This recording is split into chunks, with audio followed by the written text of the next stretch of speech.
two assumptions together kind of hit me kind of hard this week as I was working on this. Because I would argue that way too often we assume sort of the opposite of this about almost everybody. Pretty much everybody except for ourselves. We assume that other people don't really have good motives. We assume that we do, right? We assume that we do, and maybe a few people around us have good motives, but a lot of times we don't assume that everybody else wants to live and wants to act in a Christian way. But James assumes the opposite. He walks into this assuming that these Christian readers, these brothers and sisters, these Jewish Christians scattered around the nations, that they wanted to live in a Christ-like way. They wanted to accomplish God's righteousness in their life. They wanted to live in a way that honored God and gave him glory. They wanted their lives to reflect his righteousness. And I love this assumption because it helps me change my bad attitude. Because a lot of times, when it comes to Christians, especially Christians that I disagree with, I can't get myself to agree with James. I just assume that they don't want to live a life that reflects and accomplishes God's righteousness. But now, if I assume that, then I can assume they're trying to follow Jesus the best that they can, and just like me, they just don't always pull it off.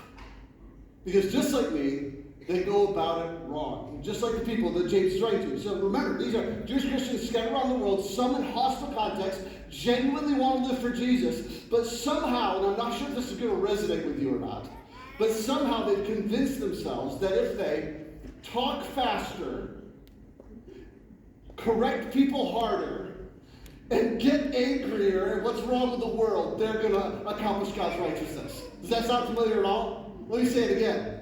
So you catch it. Many Christians believe that if they can talk faster and they can correct people harder and they can get angrier at what's wrong with the world, that is proof that they're living for Jesus and they're going to accomplish God's righteousness.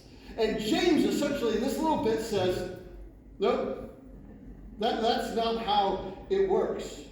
And the reason why is simply, he says, for human anger does not accomplish God's righteousness.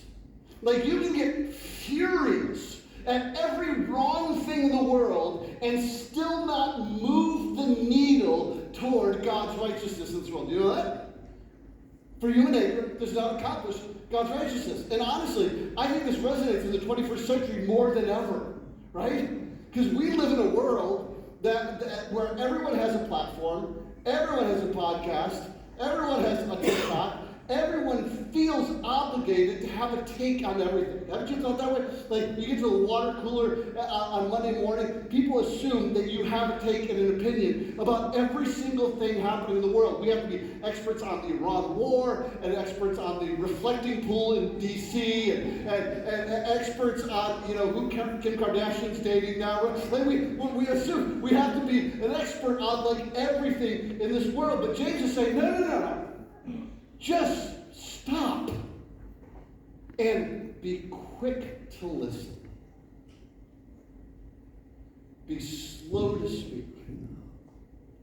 Be slow to anger.